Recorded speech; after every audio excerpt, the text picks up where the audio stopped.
gentlemen, assembled non-gendered species. Tonight, I would like to invite you to a special broadcast for the Federation News Network. I'm joined today by Admiral Ehestri, which I'm probably pronouncing wrong, part of the Joint Fleet Command for Starfleet's 9th Fleet, Obsidian Fleet, and current director of the communications. In all seriousness, today I'm actually going to be talking to a good friend of mine who is a writer, writing specifically in the form of Star Trek fan fiction, or what is known inside the community as simming. Many creators regard fan fiction as a bit of an outlier, but from content creation perspective, I wanted to take an opportunity to sit down and talk a little bit more. So, Becca, I wanted to say thank you for joining me today. Hello, thank you for having me. It feels like we've been discussing this for ages, and stars have finally aligned, and we've managed to sort of pick a time that's good for both of us. Yeah, I mean, I think we first started talking about this, like 2000, January? I was gonna say it's before that. I've got messages sort of going back to October, maybe last year, if not way before that. It's been a So long time. we've been talking about doing this for a while. Yeah, thank you for working. I know there's a bit of a time gap between you and I, seeing as there's an ocean between us and most of a Indeed. continent. Um, I wanted to say, just first as we kind of get started and rolling here, let's talk a bit about the content you create. I know I called it fan fiction. How would you describe it? I would say it was sort of like Star Trek online role playing. I guess that's probably the simplest way to put it. Okay. And obviously, it's sort of, you're writing, you're using different sites. There's a lot of lore behind it, things like that. It's exciting, it's different from what you do in the day to day. And it's effectively, I'm way oversimplifying this here. It's effectively joint fan fiction writing, correct? Yeah, pretty much. I've That's probably the simplest way to put it. And I know one website, multiple websites. You kind of mentioned multiple. How does that work? So the fleet has one website, and then off that there are lots of different sites, and obviously we use um, an online interface. Basically, it sort of does, it sends your posts out to people. You can write messages between yourselves. It integrates sort of lots of different features that maybe people have seen on forums or play by email games in the past. So it just Okay. utilizes sort of one software. So it's good. We'll just jump straight into the nitty gritty of it. We'll start with some Hmm. Star Trek questions for you here. Um, you write inside Star Trek universe, which is currently massively changing. Discovery, Picard, Lower Decks, the upcoming Section 31, and Strange New Worlds. Does this make things complicated for you guys? Um, Sometimes, but me personally, I try and put a positive spin on it all. Um, I really, really, really love the new stuff. It's given us stuff that we haven't seen in 20 odd years. I think it does cause a few issues. When you're writing something that maybe you know 5 years ago it was what existed, and then obviously maybe Discovery's put a spin on it. I know it's caused a few issues with like our law team where they've had to write something like 50% of the Romulan law in a few weeks following the end of Picard. But as one of them was telling me, it changed how they perceive their characters and sort of the subplots that they're doing. It kind of depends on the viewpoint. That if you're wanting to write it, you write it. Okay. How do you reconcile all the changes? You mentioned the rewrite of the Romulans following the end of Picard there, and a lore team. Kind of explain that a little bit to us. Um, well, we have a big team that obviously they're constantly looking at the programs that are coming out, constantly rewriting sort of the sandbox that we kind of write in. So it's exciting for them, and some of them are really really passionate writers around it. You've got people like Cam, you've got Relane. They're very passionate about what they do. They get very involved in their characters and writing things like that. So it is good. Bless them, we've got people that are doing it constantly. They're always watching the programs, changing it for everyone. So it's exciting, really. It's kind of funny to be sitting on the other side and hear the names of people that I talk to every day used in that regard. They are. They're fantastic people. I couldn't do what they do. Sort of like rewriting that much. They've spent months and months of doing this work, and then Picard's come along and sort of changed it for them. It's just fantastic what they've been doing. I've got so much respect for them. It's on the outside looking in, it's definitely kind of fun to watch sometimes when it bleeds into other areas we engage in. Where sometimes we'll be hanging out on the Vesta chat, and it'll be like, "Oh, we were talking about this in the lore thing," and they'll like go on this tangent, and I'm like, "Oh, tell me more." So It is. Well, it's when I role play with them on the other ships, on 621 and things like that. So it's fun to kind of see them outside of that. So I bet that you feel that as well. That we've got these little groups, and then there's more little groups, and it's just different perspectives, which I think is wonderful for a community to have. Really. do you guys exclude any lore? Sorry, that was me trying to take a bit of a drink then. I wouldn't say that we exclude stuff, but you've got things like people wanting to play, Borg, overpowered Q Continuum members, things like that. We try and keep it so that everyone's got an opportunity, that they're not sort of restricted by a character doing one thing. Well, this person actually wanted to do another thing, and it becomes sort of like a fight between sort of characters. You try and level it best you can. Okay, no, that definitely makes a lot of sense. Do you have a favorite era of Star Trek? I do actually. I used to think it was, the next generation, but I've kind of rediscovered a passion for the Ent era recently. Okay. The ships aren't luxury liners compared to what we see in Next Generation and things like that. You don't have families on board; they're still very military in operation. It's just interesting to tell stories and see stories that are at a time where we don't actually know what's going on out in the universe. They're pretty much exploring for the first time, which I think is fantastic. It's funny you say that. I had an opportunity to see a panel on the Star Trek captains in San Diego, and I saw Scott Bakula live. This would have been 2011, so what was that? Oh, a while ago. Yeah, like six, no more, It's 9. 9 years after. I'm trying to think how long that was after the show was canceled. It was Oh, 2004 they canceled Enterprise, right?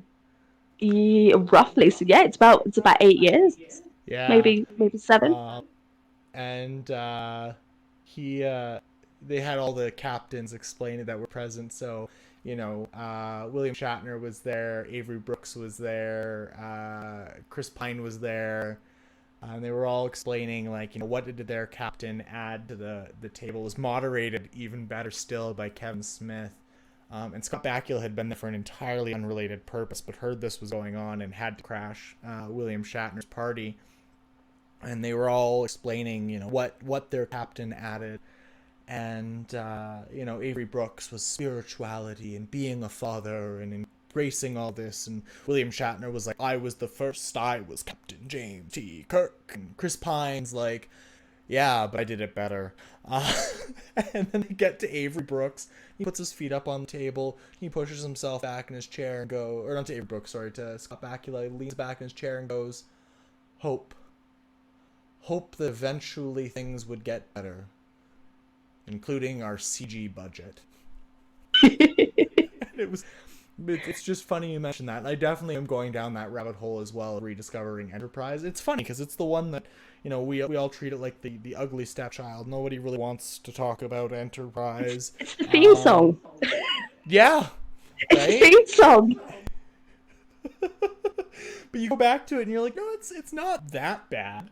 Some of the themes are a little weirdly on point for 2020, but it was definitely an experience. I can imagine that it was. I'm gonna have to try and find that. See if I can find it on YouTube. Oh, Interesting to see. it's gotta be somewhere. I hope somebody recorded it. It was beautiful. Do you have a Star Trek era you don't care for? Oh, when obviously we were discussing the questions and things like that, I thought, oh, it's going to be, the original series, because the 60s, I find a lot of the themes, um, they're very much aged, they're very much of that time. But you know something? As we've got more series, we've got, Discovery, we've got Picard, I'm actually finding the Next Generation and sort of Deep Space Nine, Voyager, I'm actually finding that they're not my favorite. They're not my favorite eras anymore. I'm finding that I'm going back to Discovery, Picard. I'm looking to the future and what we've got coming out, which I know it's going to be. A lot of people don't have that view, but I do. I think the future that we've got and what's coming out is better than what we've had in the past. For the CGI budgets, you've got to admit they're a lot better than what we've had in the past. Yeah, that's definitely a fair point. That's an interesting take. Hey, Dog Daytona, how are you doing? That's an interesting take. I don't think I've ever heard anyone say TNG would include part of their least favorite. I know, I didn't think that at all, but I was thinking on it and I was like, no, you know, we've had that series. I don't know whether it's because I've overwatched it or, or because it's what, 30, it's got to be what, 30 years old? It's about 30, right? Um, Yeah, it's got to it's be. got it's got to be. So it's age. We've had what, 2 seasons of Discovery. We've got first season of Picard. We've got stuff that's now sort of it's got good CGI. It's got a budget. We're seeing better Star Trek, and I think it's showing kind of just how a lot of the old series were.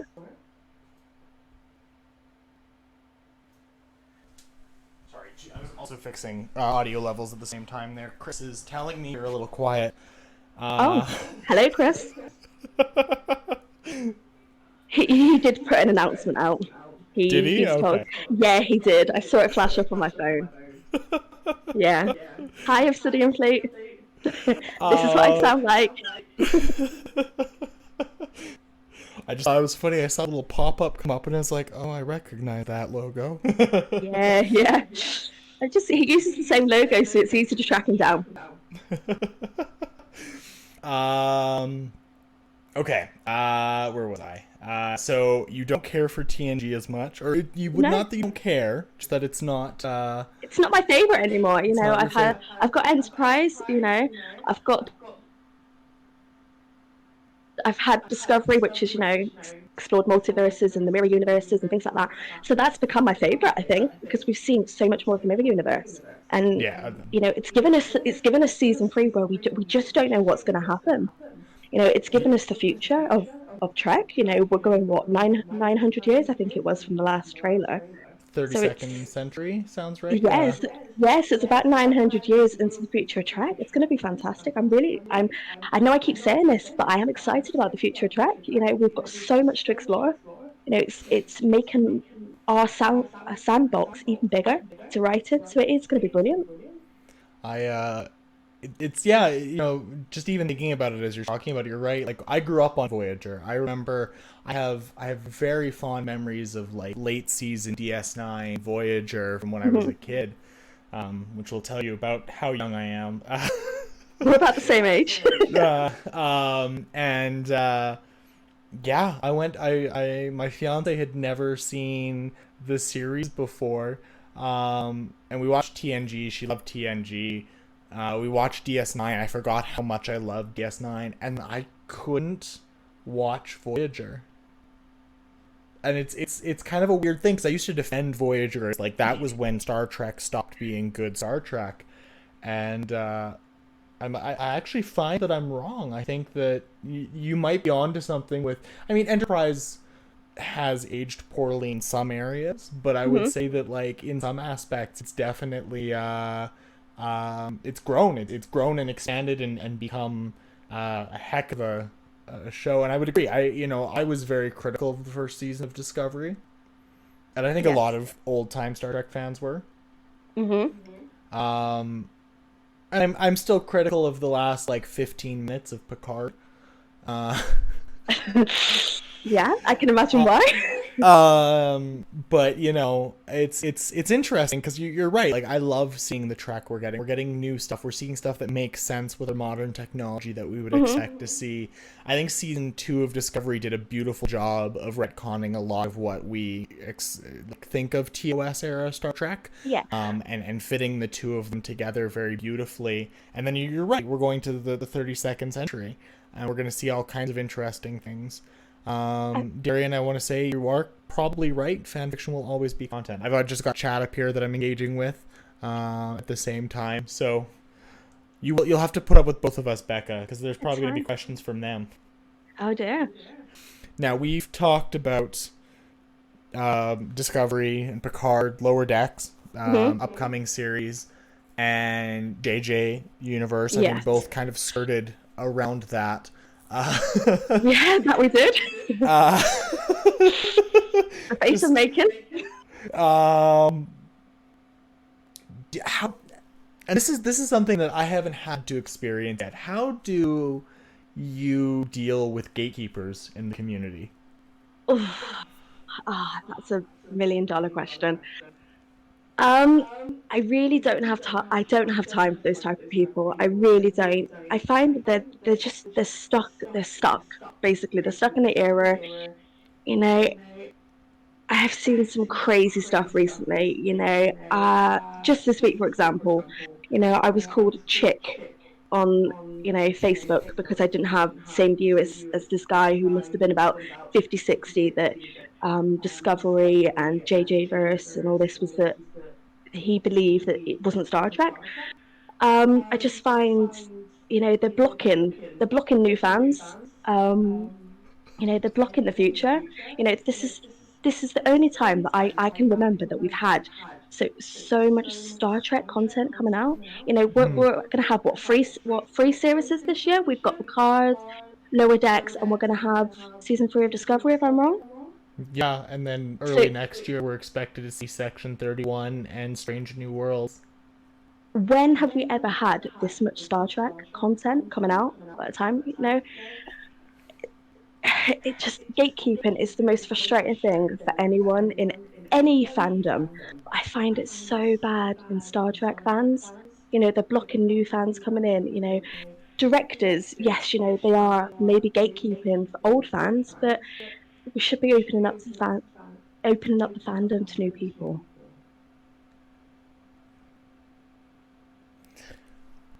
That's a good answer. I like that one, especially playing on the idea of just like how much we've got, because we are gonna see entirely new people that have probably never even seen like the original series or TNG, Voyager, DS9 shows that we ourselves consider core to the fandom. Hmm. They're probably not going to have ever have seen those shows. Hello, Angel. How are you? Um, so it's kind of interesting to see gatekeepers in that. I mean, like you see it in any sci-fi old boys club. Star Yes. Wars had a lot of it recently, and I'm sure that could be a whole topic in of itself. But it's kind of wild to see that we have so much new, really well developed track. There've been stumbles and mistakes made as they've tried to figure it all out, but we also hadn't had a Star Trek show in what had that been, almost 6 years at that point, 5 years from Beyond, Star Trek Beyond to Discovery. Yeah, roughly about that. It's got Sounds to about right. be, yeah, it's got to be about that long. So for us to try and say like, oh, our Trek, the Trek we grew up with, is the only true Trek, I think to me is kind of a close-minded ideology. Very much Um, so. Sorry.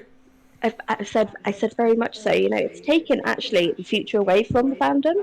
You're basically blocking anyone else coming in to carry it on. If we want Yeah. Trek to be around as long as it already has, we need to be bringing new fans in. They need to be welcomed into the community. Yes, they might not know tribbles from the original series, but they're seeing them in the new series, the new shorts and things like that. They're getting as excited as we were. Yeah. and there's been brilliant, beautiful Star Trek that's come out. We can all argue, nitpick, and point out things we don't enjoy, but at the end of the Yes. day, I think it's exciting to see what we've developed, what we've grown and built, right? Very, very much so. I think yes, there have been huge stumbling blocks. We could talk about Discovery season one to to the cows come home at the end of the day. But the writers, I think they actually took a lot of what the fandom was saying, and they changed a lot of it for season two. They tried to blend from Discovery to the original series. They've tried their best. A lot of it is times have changed. The Hmm. technology they use to create Trek has changed. Not even just that. I mean, if there's kids that probably don't know what an 8 track is, or a I barely cassette know. tape. So you show them with a data tape, and they're like, "What's a data tape?" And it's like, well, what you see in the '60s, everything was on magnetic tape.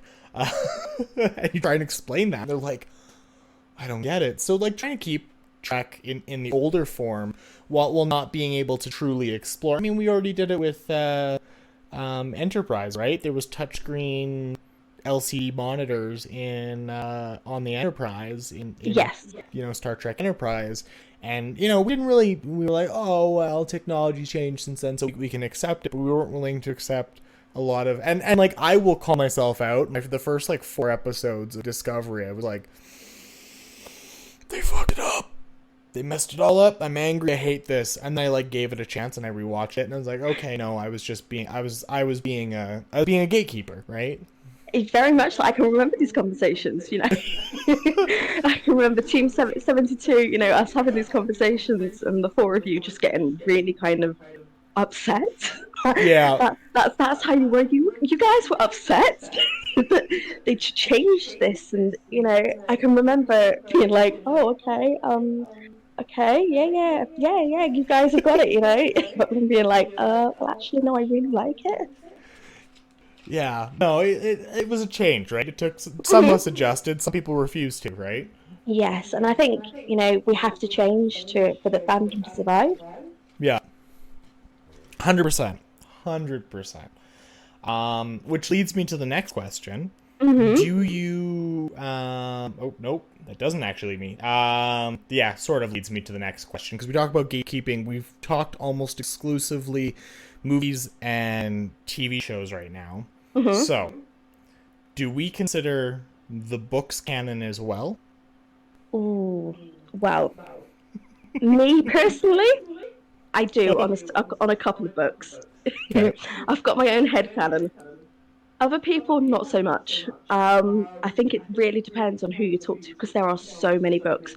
You've got so many different series where that author hasn't spoken to that author and they've changed so much. I think it's a case of you kind of having to take bits of what you like and making that your own headcanon. Okay, yeah, that's a really good answer. I know there's people that are unlike Star Wars, Star Trek. I find to be very much the one that's like, nope, there is only the TV shows. And Yes. I never understood that. Right? Some of the books give us some of the most beautiful canon, beautiful stories, and people are so willing to exclude them. Yeah, and don't get me wrong, there are some terrible, terrible books. Oh, Some 100%. books that I can't believe I've wasted time reading. But there are some, like you said, there are some beautifully written books. Yeah, I think it just depends on sort of your view of the books and how, basically, if the information's there and you want to write with it, go for it. Yeah. I was actually trying to see. I have the what was it, the Children of the Circle or whatever. Oh, I don't remember what the series was called. The Voyager books where the Vesta was introduced. The Aventine. Okay, it's I been a while have. since I've read any of the books. Sorry. It's been a while since I've read any of the books. It's been a very long Ah, time. some of them are really good. Some of them are absolutely amazing. Some of them are, as you said, they're awful. And it's kind of a weird take. And there's some where you can tell like a publishing company got like real excited about something very specific. Like they wanted to book something. The Romulan War books are a great example. They were supposed to be a trilogy. and then ended up as being 2 books, and a bunch of stuff got cut out because they had all this attention, and the publishing company was like, actually. So it's, they ended up falling flat on their face. I think it's going to be a problem you're going to run into, especially with something where we've got such a unique rights situation, which I feel is something we could talk about for forever. As Star Trek has, right, where there's the movie rights, and then there's the TV show rights, and then there is the merchandise rights and the book rights, and who's allowed to publish what. It gets very complicated and very messy when you try and talk about it. But yeah, obviously not the same company owns all the bits, so it does become a little bit complicated when you want to produce sort of the books and things like that. I'm trying to think of the series that was awful. They wanted to make a television show out of it eventually. It was the one where they had Shelby. Can you remember which one it was? They had Commander Shelby, and she was the second officer.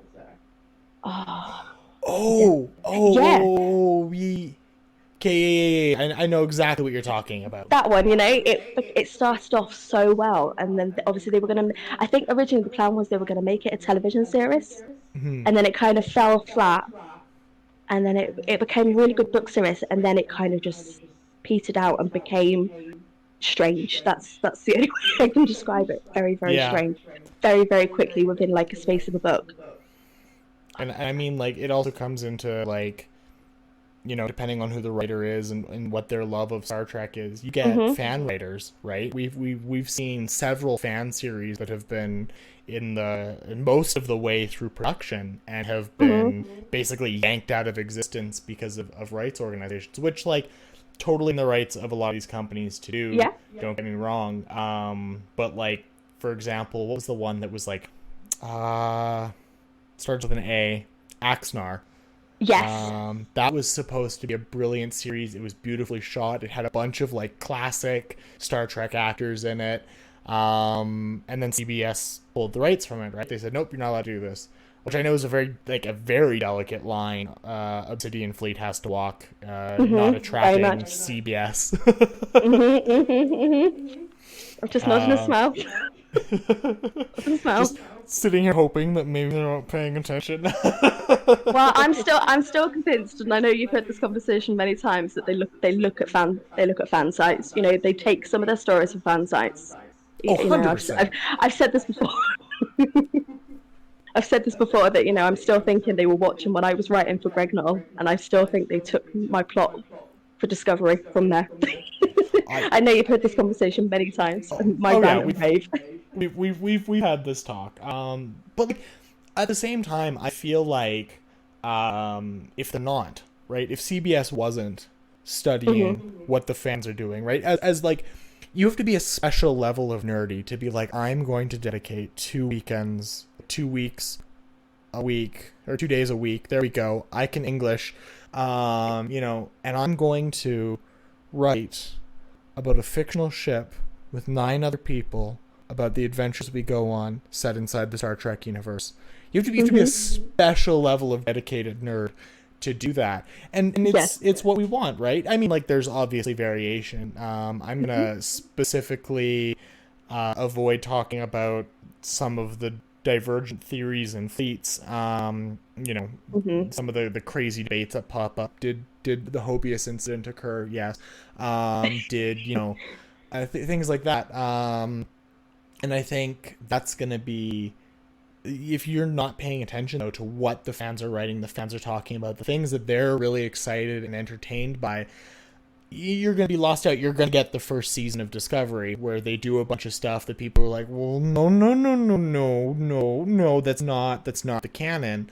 And I think that's where you end up, like, running the risk of ruining things for yourself, not necessarily ruining the show. They recovered Discovery quite well after the first few episodes. Yeah. Okay, I brought up fleets. Let's talk Obsidian Fleet specifically. Okay. Walk us through fleet a little bit. How long have you been around for? So it's been around since 2001.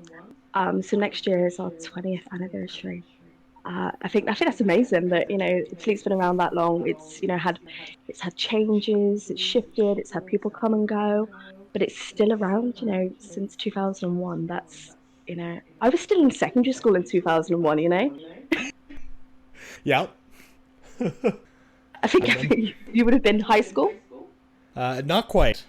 I Oh, was no, actually, that was elementary school for me. 2001 eh, was elementary. it's a long time. Yeah.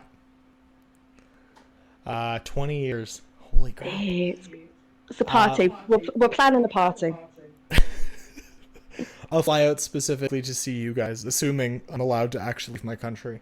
Yeah, we won't go Um, into that. uh, where did you guys come from in real life, and where did you come from in your guys' established lore? Okay, well, obviously, I'm the new girl in the Fleet Council, on the Joint Fleet Command. So I actually had to ask this question. It comes from a book called Vulcan's Forge, I believe. I haven't actually read it, as I said previously. I haven't read quite a lot of the books recently.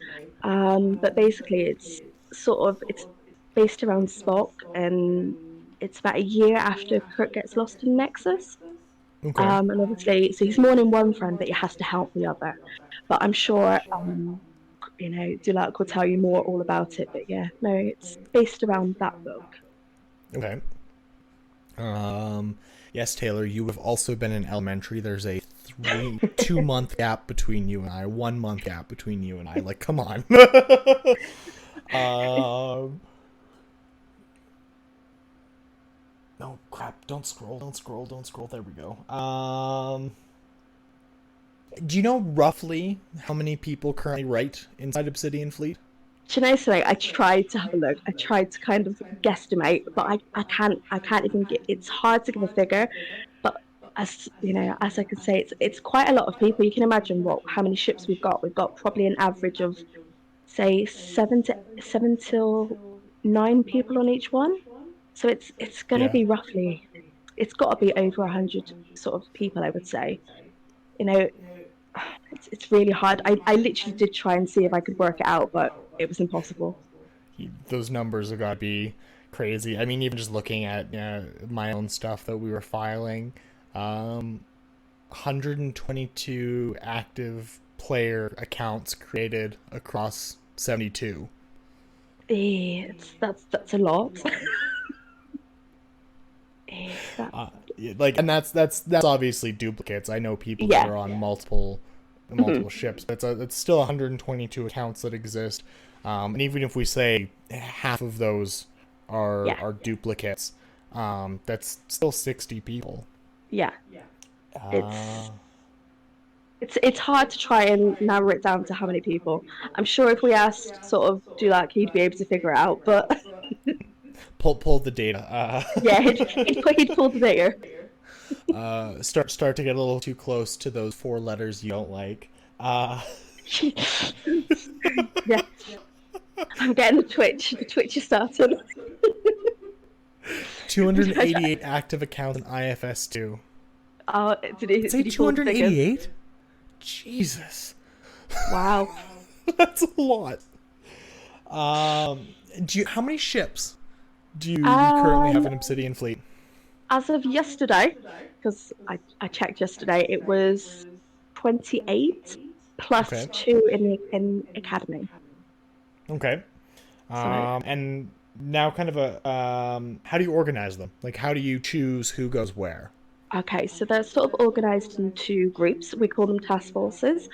So you have Task Force 47, which is sort of got a field of sort of where they write as Romulans and Klingons, and then you have Task Force 72, which is Cardassians and Breen. Okay. And then you have the Independent Fleet Operations, which is basically anyone who isn't really in the Prime Universe. So you've got your Joint Fleet Command there, you've got your civilian ships. And then we've got the newest task force, which is 29. And it's basically, it focuses on the different times, different places, different universes. So that's where your JJ universe goes. People who don't want to go with Hobos Explosion. You've got like NX class ships. You've got the Academy. So you've got lots of different variety in that Task Force 29. Which is an interesting take. I know some people have there's fleets that have groups that are organized where it's like everyone is just kind of in one, and then they don't have any shared canon.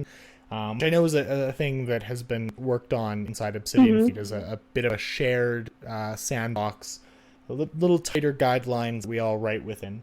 Yes. Do you know, this is one that I know I put in there and I had to think about. Actually, first, do you have a lot of people that are interested in joining still?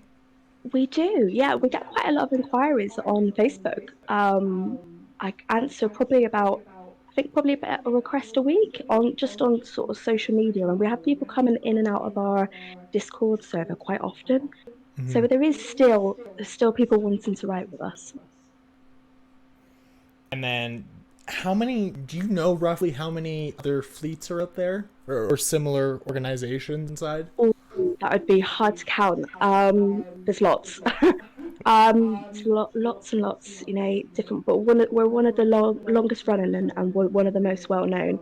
Obviously, we've got a lot of stability, a lot of expertise to offer people. So we do get, because of that, obviously being around nearly 20 years, we do get a lot of people coming in just because obviously we have that experience.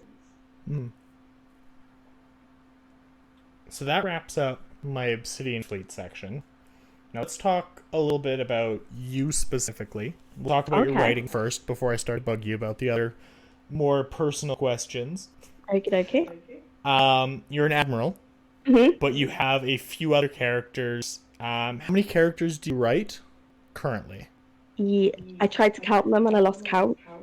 Um, I won't lie, I lost count a few NPCs ago. I I would say I have five main characters, but obviously they switch and change, and I write others, and yeah, I have lost count. I think that's quite bad, really, isn't it? Catches up to you quickly, huh? Yeah, just a bit. I know I tried to count my NPCs. I've only got three main characters, but I counted Hmm. NPCs and I definitely lost count. Yeah, sometimes I think you've just kind of got to forget the numbers and just focus on actually on the writing. Do you have a favorite character you currently write? I do. Well, I don't really write her as a main character. She doesn't actually have a ship at the moment, but her name's Selena. She was the first character I actually wrote for Obsidian Fleet. She's Betazoid and she's an engineer because I really didn't want the cliche of this character being Betazoid and being in medical. I didn't want it. So because she's this stubborn engineer, which she does follow me around ships. I do write her as an NPC quite often, but at the moment she doesn't have a home. So hopefully I'll get back to writing her properly soon. Find her a good home. And then you Yeah, captain two ships. I do. I was really lucky. I was one of the first COs to basically get that permission to get another ship. So I've got SS Mary Rose, which is my civilian ship, which I've had for nearly 5 years. She's set on a really old Connie ship. Yep. It's fallen apart. We tell the stories that basically are outside the com badge. You know, we go. I hate to say this, but we kind of go where we want, where we want, when we want. A lot of the law doesn't kind of, and the areas that we can focus on, it kind of doesn't apply to us. And then I've got my second ship, which is an NX class ship, which is Atlantis.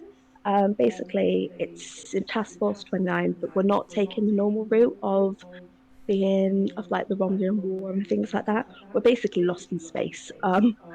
Yeah, we got dragged into an anomaly and kind of ended up on the other side of the universe. So we're kind of doing the Voyager spin, but obviously on the NX class ship.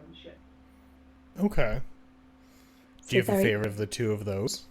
it's gonna be SS Mary Rose, isn't it? Okay. Sorry guys, if you're listening and you're on Atlantis, I do love you. So that was an awkward question, wasn't it?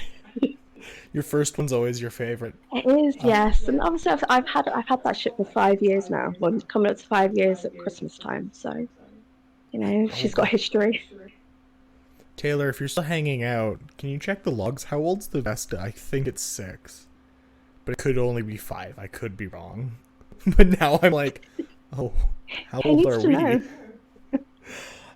While I wait for that answer, also Chris sent us the links or the list of all of the ones he could find, and I'm counting. What is that? 1, 2, 3, 4, 5, 6, 7, 8, 9, 10, 11, 12, 13, 14, 15, 16, 17 that are major numbers that he can count off the top of his head.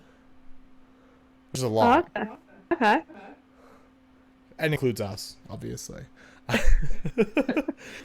So on top of being a writer and all of the craziness you do, because you also currently run the communications for Obsidian Fleet, Yes, and you are in until charge Halloween. until Halloween, Until which Halloween. is a wonderful time to give it up. Yes. You also are part of the Joint Fleet Command, so you are responsible for overseeing a lot of the ruling of how Obsidian Fleet works on the day-to-day. And I'm, of Yes. course, oversimplifying. We won't steal credit from where it's due always. But you're also a mother. Yes. How do you balance the two? Well, as I was saying to you before, I'm actually really surprised I'm solo doing this. I'm really surprised I haven't got a little voice going, Mummy. Um, you have good days and bad days. Some days it's really good. I get the balance really well. Yeah. I get lots of writing in. Other days not so well, and I'm still trying to get her asleep at 10 p.m. at night and then crushing myself. Hope I've got the balance right. You know, I really, really hope that I'm doing the best for everybody. But we're only human, so hopefully everyone's I find really understanding. I think Obsidian Fleet has grown from where a lot of the players were teenagers. Mid teenage years to mid 20s, and kind of a lot of them have grown. They've got kids themselves, so it's they know what it's like. They know the balance that you have to kind of try and keep. I mean, just saying that, I'm realizing I had my first command when I turned 18, and that was a decade ago. Just super, super big sidetrack on my own part, but I'm realizing how long I've been doing this. So what was your first ship then? Yeah, my first ship was a decade ago. It was the Apocalypse. It was a Normandy class. Okay. Jeez. So now, if your daughter wanted to get involved in writing like this, not necessarily Star Trek, just in general, do you think you would have ways to encourage her, or what would you do to encourage her?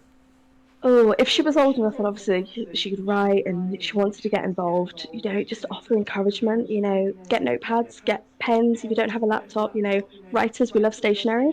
Um, provide, just provide that safe space, if they do want to join a group, make sure it's safe, check the ratings, check the posts. You can tell a lot about a site and sort of just how safe it is for, your child. I think as a mum, with a daughter, I would definitely be, stalking the site, checking that it was safe for them. I would be very, very sort of conscious of, internet safety and things like that. I know it sounds sort of awful to say, but just checking that it's a safe place for her to write and just offering loads of encouragement. If she's got a passion, you kind of have to help them along. Does she have any interest in what you're doing, or is it kind of a like that's a thing mom does off on the side and I just kind of ignore it? Not really. It's not Power Rangers. It's not Paw Patrol. She's not very interested. Fair. Yeah. Kids. Yes. Um, that kind of wraps up all my personal questions for you. Which leads to some of the fun kind of like quick fire ones. Yes. Okay. Star Trek or Star Wars? Oh, it's gonna be Star Trek, isn't it? That was a silly question. I would assume so, but you never know. There's You never people know. that are weird. I could be a secret Star Wars fan. Could. I could, I could be there, trying to steal plots and stuff. But no, yeah, no, definitely Star Trek. Do you have any other sci-fi that you absolutely love? Battlestar Galactica, Fringe. I really, really, I could watch both those series on repeat. They're Okay. fantastic. Okay. Do you have an episode that always inspires you to write? Um, I don't. I really tried to think of an episode, trying to give, an idea of what sort of what I can write to. But I don't. I write to music, Okay. I've got a playlist I listen to, if I'm trying to get, in the zone. But Yeah. apart from that, I don't really have much television sort of that I would inspire me to write. Okay. What's your music playlist then? I know I'm completely going off script at this point, but yeah, what's your? Do you know something? I actually borrowed from Shah his playlist when he was last here, and made him give me the link. And it's sort of like all this kind of empowering music. I think it's actually from like World of Warcraft, maybe. I think maybe I'm not entirely sure where the music's come from, but it's kind of empowering and very inspirational. So Okay. That brings us almost to the end. mhm. Over all of this that we've had an opportunity to sit and chat and talk, is there anything that you wished we could have discussed, but didn't really have a chance to? Anything that popped up? Oh no, I think we've skirted around sort of all the subjects that we were kind of discussing that we wanted to talk about. Yeah, I think there's a few subjects we don't want to go into because they kind of bring out the twitch and things like that. But yeah, no, I think we've covered everything. Okay. Then I've got a question that's not on the list. One I like to Uh, ask everyone who I have an opportunity to, and it's a bit of a fun one. okay. This show originally started right after the Aladdin remake came out. So, my question to you, Will Smith shows up, offers you 3 wishes. No, I'm going to Oh. change that. Chris Evans has the ability to grant wishes and grants you 3 wishes. Because I know Oh. what one of your wishes would be. Oh What, yes. what are your Darn three it. wishes? Now see, I've got to think of more wishes. Okay, can G I have? rules Oh, apply. okay. Can I have the duplicate of Chris Evans? Could I have the money so that Dulac could finish the website? He wouldn't have to worry about that doing it as a sideline. And number three, let's have a think. Number three.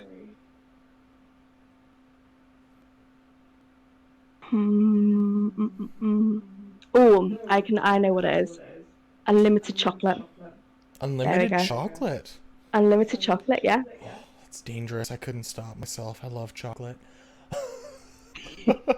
What would be your three wishes? Turned it around on me. Uh-huh. I have actually thought about this. I've asked this question so many times, I've thought about it. 1, I wish all dogs could talk, but only in ancient Sumerian. 2, I wish cats could talk, just chose not to. 3, I wish that everyone had an unlimited supply of peanut butter cups. Oh, that's And I a understand that would, I've thought about it in hindsight, that would probably lead to some deaths. But I love peanut butter cups, and I think they bring me joy, and I think they bring enough people joy that just more peanut butter cups. Okay, are we talking all the chocolate flavors, or are we just talking the original? Like just Reese peanut butter cups. Yeah, but they come in different. They come in dark chocolate, white chocolate. Do they? Man, Yes. we're shafted. I've only got one type of. Like you can get the ones that are like filled with like the Reese's bites, but I can't. No, no, no. You can get white ones, and you can get dark chocolate. Okay, I'm coming to the UK just to buy peanut butter cups. I'll send you some. I'll send you some. I promise. Perfect. Yeah, no, now I want white chocolate peanut butter cups. That would be so good. Yeah, I would say all flavors, just like whatever flavor you're craving. I Okay, I understand. can I can I can live with that. Okay, fair enough. Becca, it has been an absolute pleasure to have you on today. Me too. I know it's getting late for you, and it's a Sunday night, so you have to work tomorrow. So I am going to let I you don't go. actually. Oh, right, it's a bank bank holiday for you Bank guys. holiday. Yeah. Oh, You're spoiled. I am. Ours is next week. I have to wait a week. But yes, it has been an absolute pleasure to have you on the show. I want to say thank you so much for finally us being able to make this happen. Thank you to everyone that came and hung out from the fleet and has stopped by. If you guys are interested, you can find Obsidian Fleet at obsidianfleet.net. They have an entire amazing community, or you can find them on Facebook, Twitter. Yes, we've got a Twitter account. Anywhere else they can find you that I'm missing? Facebook, Twitter. Yeah, no, Discord. Facebook and Twitter. Yeah, and Discord. You have a very active Discord community that's amazing.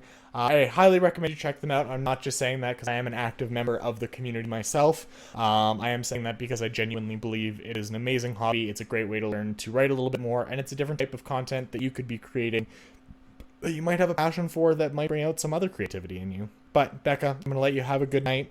Thank you for coming and hanging out, and I will see you all soon. Bye.